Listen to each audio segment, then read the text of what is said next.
we have our panel on youth changemakers with innovative approaches.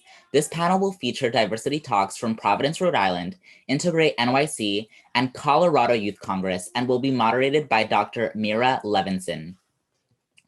Dr. Levinson is a normative political philosopher who works at the intersection of civic education, youth employment, racial justice, and educational ethics.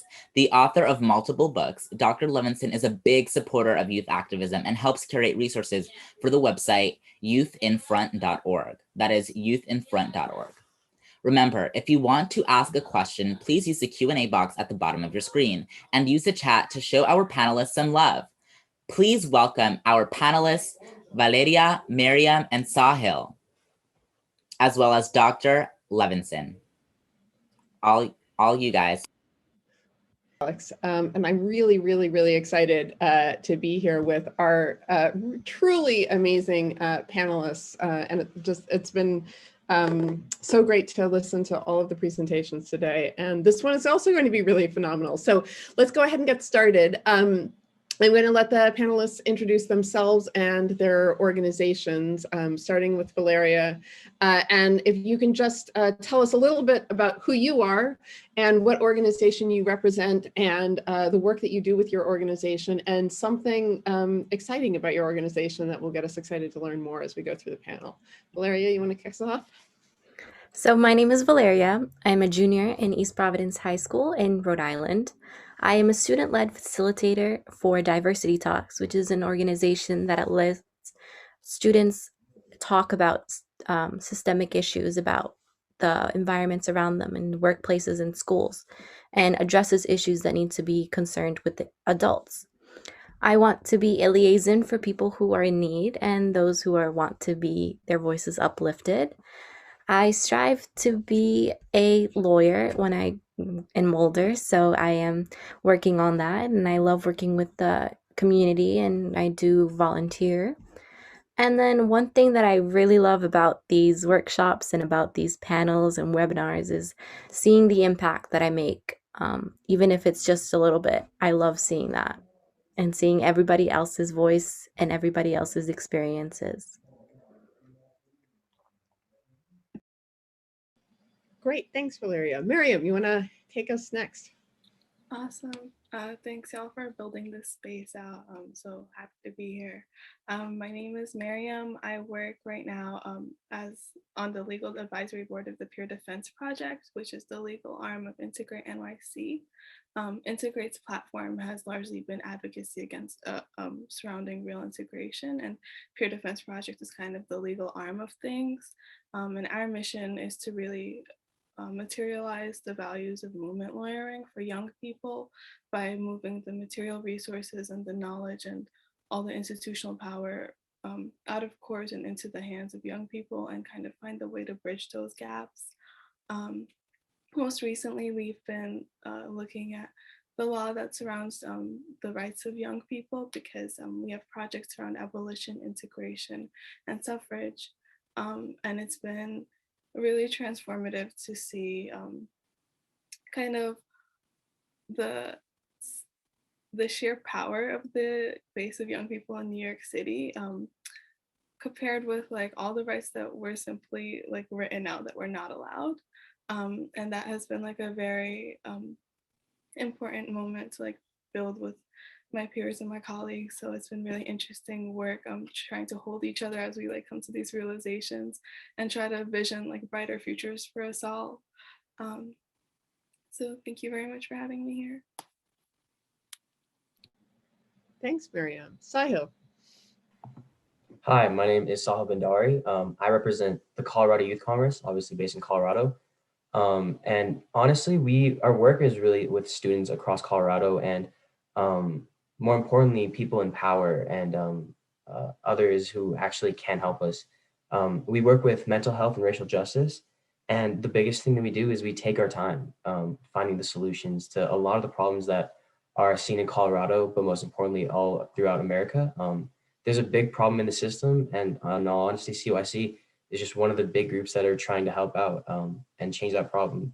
A big thing that we're representative is that we bring adults to our youth space, because a lot of the times when adults ask us to bring us in, it's on their terms and it's what they want. And they kind of tokenize us and they say, well, we'll give you what you want, but in honesty, they don't. And change, and something that I've seen in this panel, is that change isn't done alone. Unity is needed for change. And that's why I'm so grateful to be here, because this is just the first step in making that change. So thank you so much. Yeah.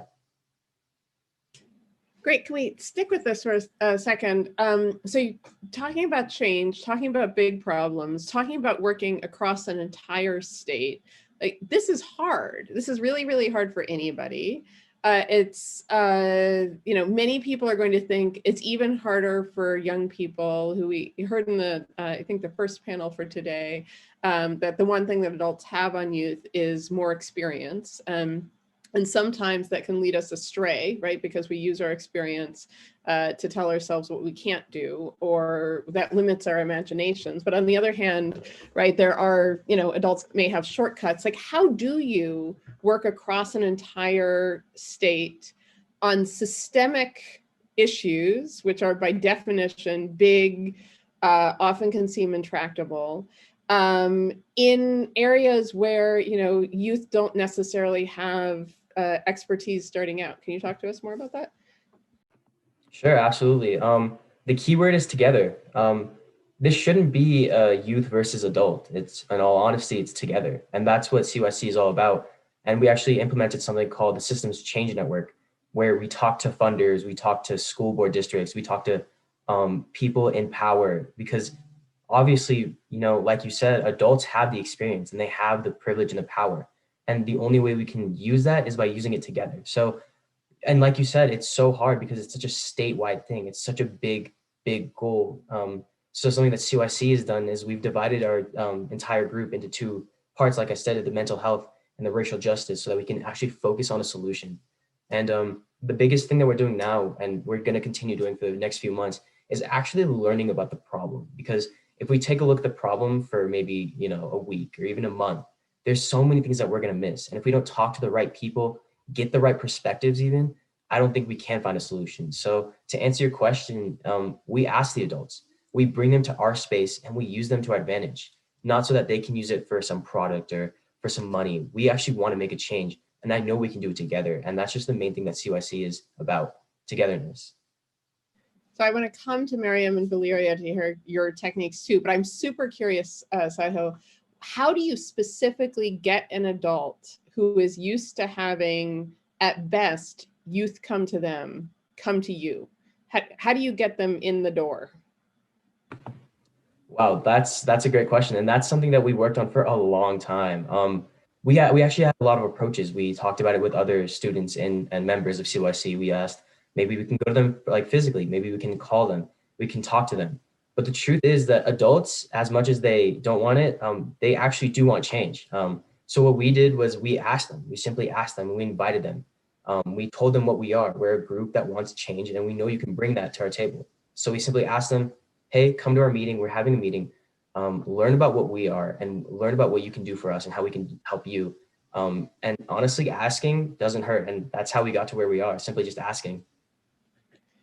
Great, thanks. Maryam, can you, again, you're working in a space that we think of youth not having expertise in, which is in the law.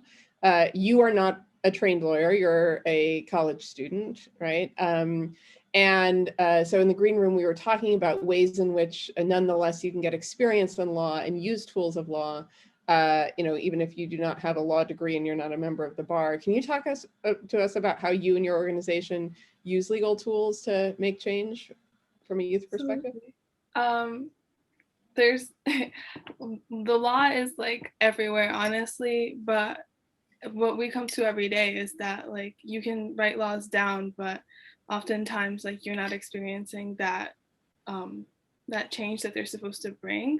So a lot of our mission lies around like actually action steps that you could take. And one of like the projects that we've been doing has been like a know your rights training, because if you're confident and sure of what you are able to do in a certain space, you can always exit that space and find help elsewhere. And that's kind of where we come in. And that conversation about like the balance between like expertise and a young person coming into a space really comes to work there, because it happened like y'all said, like it could be a conversation or a meeting, and it's just like the values that you kind of bring to it. Like, is everybody getting a chance to speak? Is everybody getting a chance to kind of challenge a point? Does everybody feel comfortable if a point is made to be just say that they're not comfortable, as opposed to immediately having a solution? I want to like elevate what Sahil said, like things take time and you need to cover your bases. And honestly, like if going through rounds like helps you come to that answer, like that's how you're going to democratize that knowledge, because then like everything a young person knows in their experience, the experience that you're using as your current evidence, right? Like this is like everything that we know, and you're pairing it with somebody else's like whatever work expertise or like license, like then that's where you finally see that like synthesis and that bridge. And it's really like it's always like transformative to see, but like you really have to like try to be intentional about your space and like building that so people can actually feel like empowered to like bring that part of themselves and those truths. How do you get people to come back for round after round after round? I mean, this is something that I think is really interesting about civic engagement, is how long it takes to see results when you're working on something really important, and how boring it can often be, like in the like really minute work. And so how do you inspire both youth and your adult partners to keep coming back? I guess like you got to be like down with the cause. That's step one. But part of it is like kind of the existential knowledge that people have been doing this work since day one, and people will be doing this work forever. So you kind of find ways to celebrate the joy in like every day, like it's amazing to like build a vision and see it come true, but you've got to really appreciate the stuff between the vision, because that's like what's in your direct control. And yeah, I feel like when you when you kind of accept that, or like try to check in with people about things that they're happy about in this space and like feel fulfilled with and excited to come back to, that's when they're going to come back, because they're like, it's not a chore. It's like, oh, like this is something that's meaningful to me in whatever capacity it manifests in. Great, thanks. Valeria, you and your team are also working against something really big and really entrenched. We heard again about some of that entrenchment in the first panel this morning. When I was learning more about what IntegrateNYC does, I saw that fabulous retirement party that you guys held for segregation in New York City on the 65th year of segregation. I think, that was a few years ago and we're still like going strong. So this is a long, hard fight too. Can you tell us some more about, I'm sorry, you're not, I was misdirecting you. I apologize. That's the work that you're doing, Maryam. But Valeria, you guys are also, so I apologize.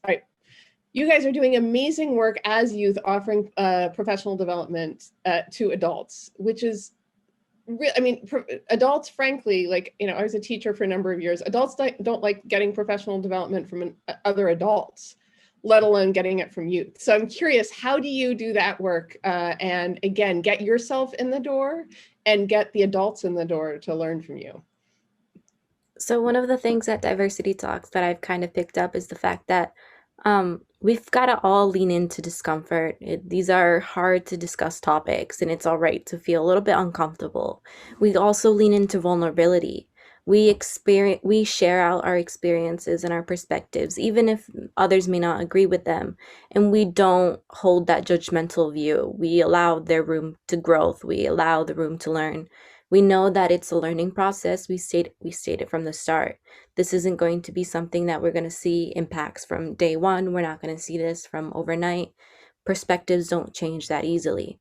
But by offering my experience and hearing the experience of other adults and seeing how we can come to a conclusion and how we can dismantle these topics, eventually throughout the 5 workshops that we do with the professional developments for adults, we do get some results.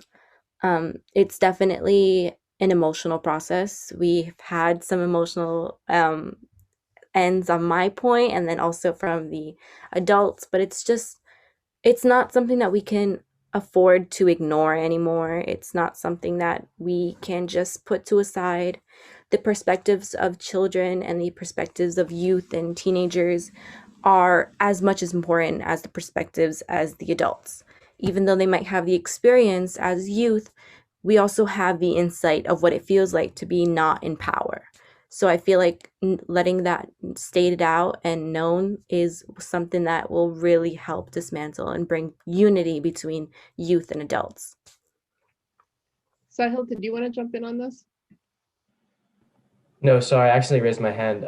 But like you said, that's a great point that Ms. Levinson brought up, is like, 65 years ago, segregation was a thing. You know, it's still a thing today in some places. And like Valeria said, there's so many who like aren't willing to lean in discomfort. So yeah, that's just a great point. Sorry, I didn't mean to raise my hand. That was fine.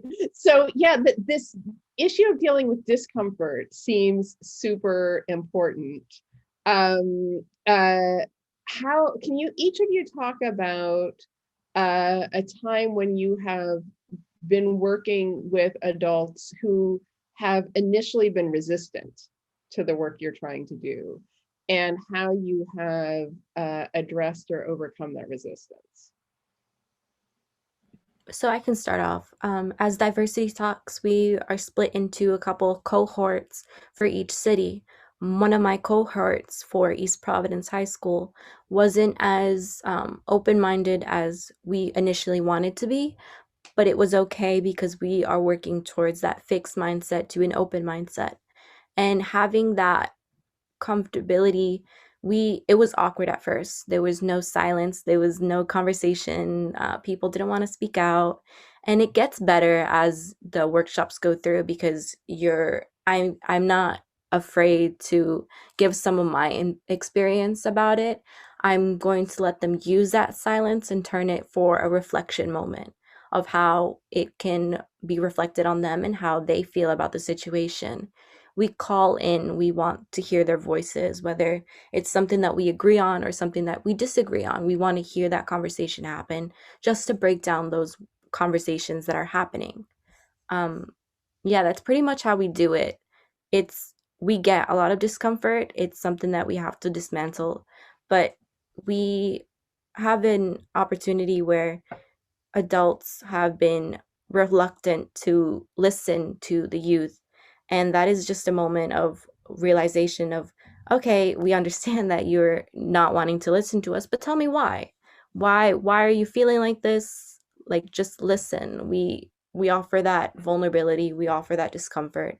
We appreciate that, and we want to use it as a reflection moment. Thanks, Valeria. Maryam, yeah. That was, yeah, that was like very interesting, and I see like how that ties right into your work. I'm trying to articulate this in like a concise way, but there's like a lot of friction that you like encourage. I mean, not encourage, find, encounter. Sorry, words. And like in law, like it's like a historically crass field that doesn't make space to like kind of explore emotions. And Valeria is right. Like at this point, like we can't afford to not acknowledge that like we're bringing more than just our work to every conversation. And like at the Peer Defense Project, we've been trying to really make sure that we're building out like trauma-informed spaces that make space for people's inner child, because a lot of the times you don't know what triggers you're affecting and like what a certain situation might look like for a certain person. So we always want to be like honoring people's like access points, But that comes with like time, and that comes with like asking those questions, and leaning into that discomfort that Valeria mentioned as well. Like you have to really like put the brakes down and like see, like check in with people. Sahil, do you have a next specific example to us? Yeah, go for it. Sure, yeah. I think like Maryam said it best is you really have to be dedicated to it to change because it just doesn't happen unless you're 100% into it. A lot of people in opposition call it a fallacy, but that fallacy is what we call democracy, and that's the change that we're trying to bring. And like I mentioned before, a lot of adults bring youth into their spaces to try to tokenize them and get what they want just so that it benefits them. But the fact of the matter is like we are bringing them in, no, not just us. It's Maryam, it's Valeria. We're bringing them in so that they know that we're serious. And like you mentioned too, like change, it takes so long. And even if we don't get it in our generation, I'm gonna make sure that we get it for the next generation or for the ones after them, because that's what change is. That's what the growth mindset is. It's that even if we don't have it for us, we're gonna make sure that they have it, because as selfish as it sounds, I don't care anymore. We need change. Everything that's happened so far, personally, we've seen this country, what happens when there's no change. And there's so much that's against the system. And there's some places where there isn't even a system. People take advantage of every single thing they can. And so CYC, Integrate NYC, everyone that's here is we're making sure that even if they're uncomfortable with it, we're going to put them through it, because how uncomfortable is everyone else going through the problem? You can handle discomfort when there's people out there who are going through the problem itself. So that's really it. We're going to make sure they're into it. Great. Let me pick up on that, because this is so part of what all three of you are talking about is the emotional labor that you put in to making systems better. And Maryam, you didn't quite put it this way, but when you were talking about like the law and the way that the law has like doesn't leave room for emotion, I know often adults and people with power can reject emotion and experience as being tangential, distractions, signs that you're not serious, etc. How do you yourselves as activists balance the kind of vulnerability you were talking about, Valeria, like keeping willing to make yourself vulnerable and keeping willing to put in the emotional labor in a system that can be quite resistant? What do you do to lift yourselves up, to keep yourselves going? And what would you suggest to other youth activists who are also seeing this kind of sacrifice they need to make? So I definitely have experienced like an emotional drain from doing this. It happens, it's completely normal, especially when these topics are so heavy in knowledge and in experiences, and they're not always positive experiences. Most of them are negative. So the way I deal with this is I take every single moment, every single impact as a big accomplishment. Whether I notice an individual that is speaking out for the first time and talking about their experiences, I acknowledge that, I validate them, and I continue wanting to hear their voices. I take that as a big accomplishment, because then that shows that whatever I said, whatever they've been listening to, is making an impact, is making them feel more comfortable in wanting to help. Seeing the comments as well. Some people may not feel comfortable talking out loud, and therefore reading the comments, acknowledging the comments, validating them. Those are little accomplishments that, even though they don't necessarily directly affect our work that we're doing, just hearing their involvement and participation and wanting them to feel that everything counts. That's what's helped me get through my emotional drain from doing this type of work. And that's just what uplifts me again, because then that knows that I'm making an impact.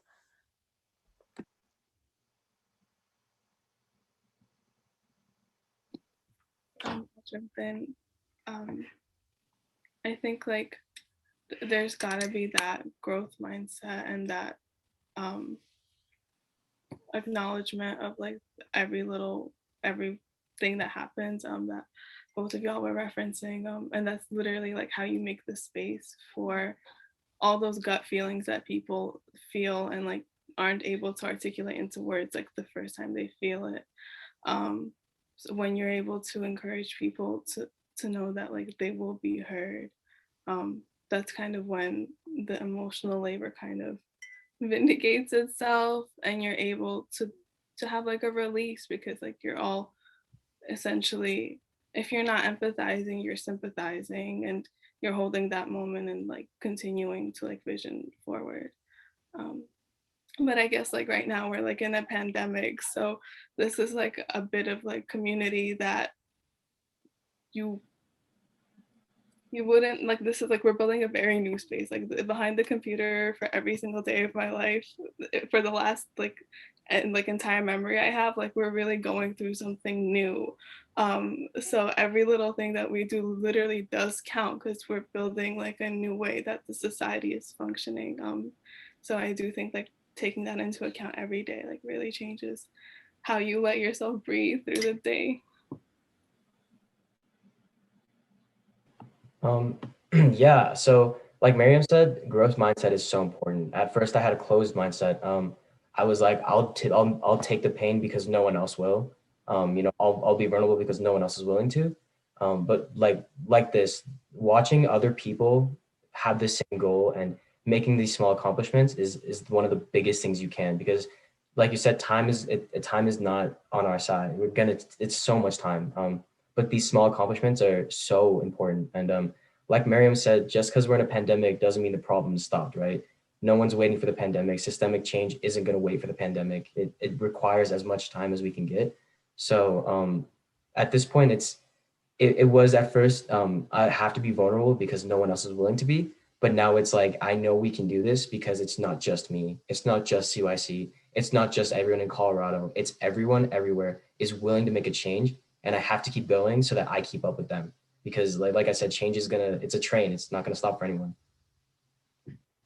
Great. I've never thought of it this way, but in some ways, like I'm hearing sort of what came into my mind as I was listening to you was sort of like 3 C's of community, of celebration, and of consistency, and just like moving, keeping moving forward, which I think are really, it's so helpful to hear you guys talk about how you do this work really concretely, because in sharing your insights, have 250 others who are learning from you about how to do this. This is so useful. There are questions from teachers coming in about what teacher allyship looks like in supporting the work that you guys are doing. Have you had any experience of teachers allyship? Like, have your own school's curriculum reflected your values, or directly supported student activism?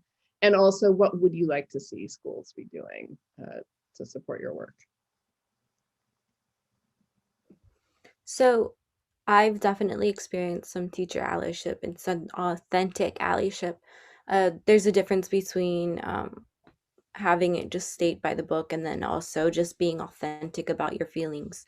It's definitely just creating that space for a little bit of a difficult conversation, being flexible with everybody's different experiences.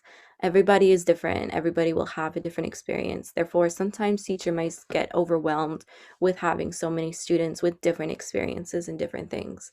But it's just nice to have that flexibility to have those conversations or to have a pause on something. Definitely when a student is struggling, you will definitely see a change of when they weren't struggling. So I feel like just the teachers being aware and having the flexibility to just put a pause on everything and just have that moment of conversation just to acknowledge what is going on, how can I help you, what can I do as a teacher, what can I do as a friend. That's what teachers are. Teachers, in my opinion, are mentors that will give us a big imprint on what our future looks like. It's our motivation. It's who we see as a daily. So definitely having a teacher that will motivate you is definitely something that will impact you your entire life. I've had teachers that from primary school, I remember, still having an impact on my life.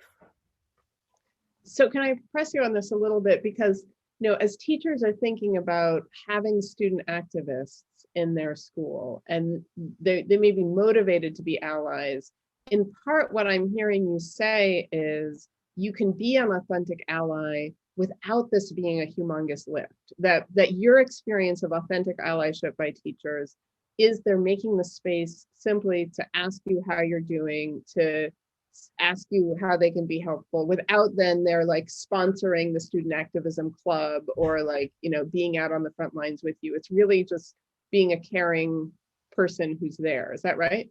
Definitely. That I feel like that, to me, that is the baseline. That's how you start. If you have the time and you have the effort and you have the energy and you have the financial status to uplift and want to step up for more, by all means, I will accept that. But I feel like the baseline is just having that emotional connection between your students and making sure that you're really there for them as not only a teacher, but also as a motivator. Great, thanks. How about you, Sahil? Have you had experiences of authentic teacher allyship or curricular allyship? Absolutely. CYC and teachers and school boards go hand in hand. So something we had recently was the Systems Change Network, in which we called people in, and we actually had the Colorado Association of School Boards. We had superintendents. We had leaders from some of the biggest school districts actually come to the meeting because, like Valeria said, they're the ones making the biggest difference. And to have every Colorado's school district represented is like one of the greatest feelings in the world, because that's where the change is happening. That's where everyone who can make a change, kids and people like us in the next generation, that's where they all are. They're at school, they're learning. And so having these school board members who are willing to make a change and come together for that change is the greatest feeling in the world. It's so inspiring to see, because they're invested. They want the same change that we want. And that's such an incredible feeling, knowing that some pieces of the system are willing to make a change and willing to accept changes. It's beautiful. And like Valeria said, it's like these small impacts are so essential to making change. If you look at Dr. Martin Luther King, you obviously know he had the biggest of the biggest change, right? But no one really focuses on all of his small impacts that he's made that led him to that moment. And that's where we are. We're at the small impact, just kind of working our way and grinding our way to the big change. So yeah, teachers are so important to us. Yeah. Yeah, and I think equally important, it's not only that, yes, King contributed to a bunch of small changes along the way, but that also King couldn't have done the work that he did without the tens of thousands and hundreds of thousands of foot soldiers who, made his work possible and more effective. Great. Maryam, have you had experiences of curricular or teacher allyship? Absolutely. I'm not gonna lie, it's been some time since I've been in high school. I'm a senior in college right now, but I feel like this kind of anecdote will demonstrate what I mean. But I want to encourage people to meet people at their needs on the interpersonal level. Struggling doesn't always look like a bad grade, and something going wrong doesn't always present the way that we think or we might expect it to. So I definitely want to tap into what Valeria was talking about, making space, because one of the teachers who had the biggest impact on me kind of just let me use his classroom during lunch because I was really socially anxious and I didn't want to go to the cafeteria. That space wasn't for me at the time, and he was like, here, I'm not in this room, use it. And that was his allyship helped me in that moment. And later down the line, I found the resources to get me to a different point, but when I was at school, that was necessary. And had he not had a conversation with me just casually and connected with me in a moment where I may have looked uppity, but I needed kind of that space made, that wouldn't have happened. And I don't that wouldn't have been a chunk of my experience, but it really just looks differently for every single student and every person you meet along the way, and you won't know until you ask. So I encourage people to just make that space, and whether you're a teacher or not, you're just at the end of the day connecting with another person. Thank you. One theme I hear across all three of you, I realize, is the importance of listening for adults. So it's not only, I think I sort of misspoke earlier when I asked Valeria, oh, okay, so a teacher ally is somebody who can just sort of reach out to students and be supportive and ask how you're doing, et cetera. That yes, it's that action, but it's the action of actually sort of making the space to hear, and for adults not to assume, oh, I can see what the student needs, let me reach out and offer what the student needs, but instead to make the space and offer the invitation for then youth to articulate what they need and what they want. Thanks. It's interesting, as much as I try to I teach about adultism. We've created an online course that's some part about how adults can support youth activists, and we have a whole section about adultism. And yet still, as an adult, it can be hard to undo adultism in one's own brain. So thank you for letting me listen to you and think, oh, right. So I have a different question from an audience member, which actually, so Sahil, you gave a really good example of how you knew you had the right people in the room when you had school board members there. There is this question, how do you know in general who the right people are to invite into the room? And how do you figure out and that's true both when you're trying to reach out to people with power who you're trying to get to listen to you and become allies in making change, but also in your own organization. How do you figure out when you have the right people in your organization and who might be missing or not visibly represented? Well, you can tell when someone wants change when they truly are invested in it.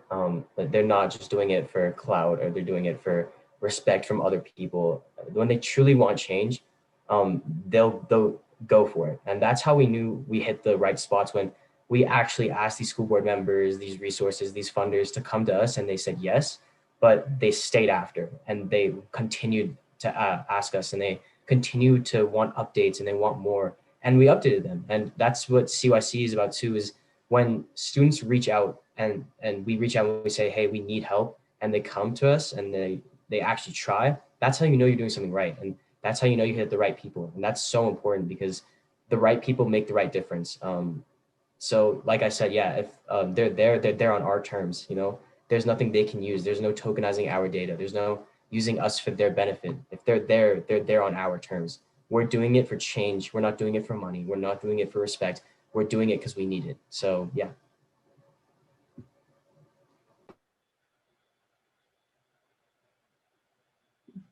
Thanks, Sahil. Maryam, go for it. I kind of think back to one of my earlier points about encouraging people to contribute where they feel like they can, because then that's where you get the right people. Because then you're doing the work out of a place recognize that somehow there's somebody missing from the table.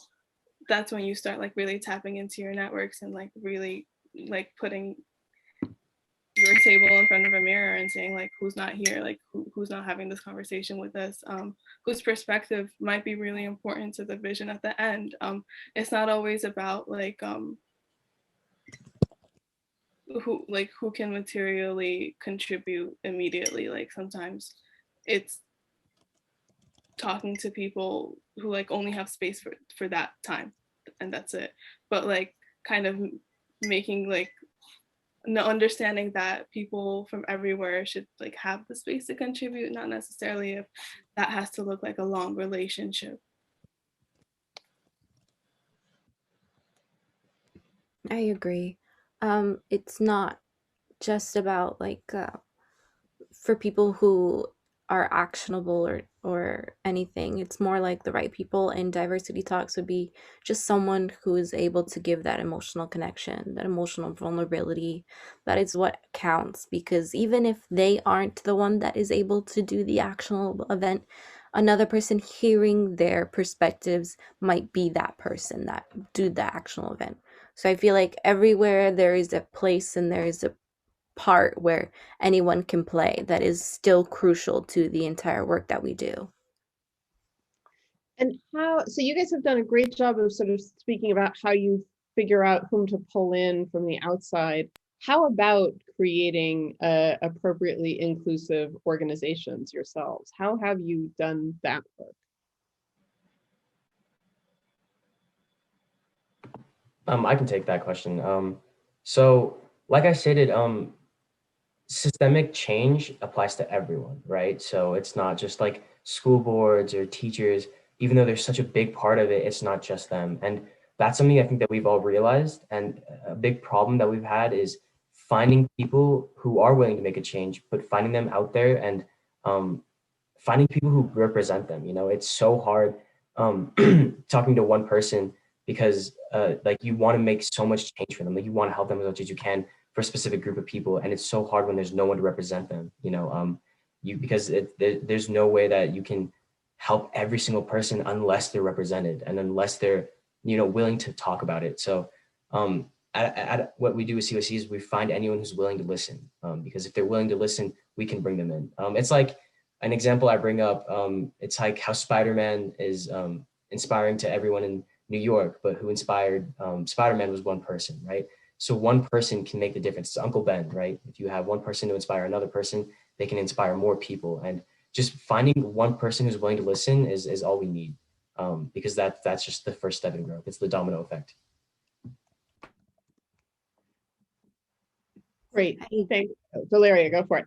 Yeah, I agree with Sahil. It's the more like if you're willing to put in the effort, the emotional, the work ethic, the time to do the research, the time to learn, you're right for the program, you're right for the work that we do, you're right for the actionable steps, you're right for all of it, because even if you aren't a person of color, you still make a good impact on racism and a systemic change. You still make that impact. All the identifiers are important to making that impact because each one is different, and having the intersectionality between the identifiers are what makes each person unique, and having each person unique will have a unique experience. So making sure that everybody is heard, everybody is making sure that they are put on the same level as everybody, or to where they need their needs.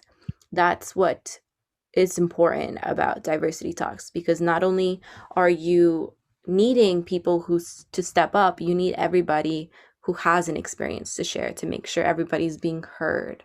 And I'm sure that goes throughout the entire programs that have been here on this webinar and the work outside the webinar. Great. So I'm actually going to ask Juliana, who's posed a really thoughtful question in the chat or in the Q&A, to ask her question to you guys, because I think it actually tees us up really well for you to give your final thoughts. Juliana, over to you. Hey everyone, my name is Charlie, and I'm really, really appreciative to share space with you today. I was just thinking a little bit, Sahil, you made me think in your really thoughtful description about how you're bringing adults into a youth space, whereas in a lot of times the way, adults can tend to do this work is bring a token student voice onto a larger panel or something like this. And so that's been making me think a lot. And I wonder, for those rooms where there are these big systemic policy conversations happening, and we do authentically want to bring student voice into those spaces, how do we do that without tokenizing? Like, what's a good way to co-create space where we're having big systemic conversations, spaces that are in traditional forms, adult only, or tokenizing spaces for youth leaders? What can we do as adults to make those spaces more authentically places where your voices are centered? Yeah, so I hope before you answer, I'm going to ask all three of you to answer about what authentic collaborative engagement with youth looks like. And in that respect, Charlie, you had a sort of a last part to your question when you would put it in the chat about what success looks like and how you would define success that can help us keep those in mind as we go out. Go for it, Sahil. Yeah, so to keep it short, this is what it looks like right here. Right where we are is exactly where we need to be. there's adults here, there's students here, there's professors here, there's colleges here that are watching. It's not just student leadership, and change happens like this. There's no token response because we're all so different. But the one thing that we all have in common is unity. Like that's the one thing we all have. We're all united and we all want change. And things like this, safe spaces like this, where we're talking about the problem and eventually we'll start talking about the solution, are key to actually representing the truth. So yeah. Great, Maryam. Yeah, I'm definitely gonna echo that, like, right place, right time, y'all, because like this event in and of itself was like a space built out to like responding to youth needs as well as adult needs. And like that's kind of like what we were touching base on in this conversation about, like making sure that you're pausing for those necessary pauses, and like acknowledging that, and that's success, because then you know that you are like, the problems have been here forever because we've been fighting against them forever. So like let's make sure that when we address them, like we're all at a place where we feel like our most powerful addressing those problems. So that's, yeah. Thanks, Valeria. I feel like one thing that I definitely just want to take away from this would be just having that unity as well, but also making sure that even though you are a person who is in power and you want to hear about a person who is below the level of you, let's get rid of those levels. Whereas even if you're a youth and I'm a person in power, that I'm still going to make the decisions for you. It should be a even level where two people are at the same rate, regardless of their age or other identifiers. Just saying that it's what we need to do. That would be authentic allyship for me, because it'd be like, okay, you're treating me as something that you want to be treated. The golden rule, if I must. Great. Thank you so much to all three of you for welcoming us into your space and into your thinking, and helping us be part of your community for change. This was really, really, really inspiring. And I assume I'm tossing this back now to Alex. Is that right? Yes, thank you so much. This panel was absolutely amazing. There were times when Sahil was talking and I was like, bag talk, it's quite, bag talk. But yeah, thank you so much, Dr. Levinson, and thank you Diversity Talks, IntegrateNYC, and Colorado Youth Congress for sharing your expertise with us. Don't forget to use the chat and the map Padlet to connect with each other and share your thoughts about this panel. You can also use our hashtag #ActivistXAcademics on social media.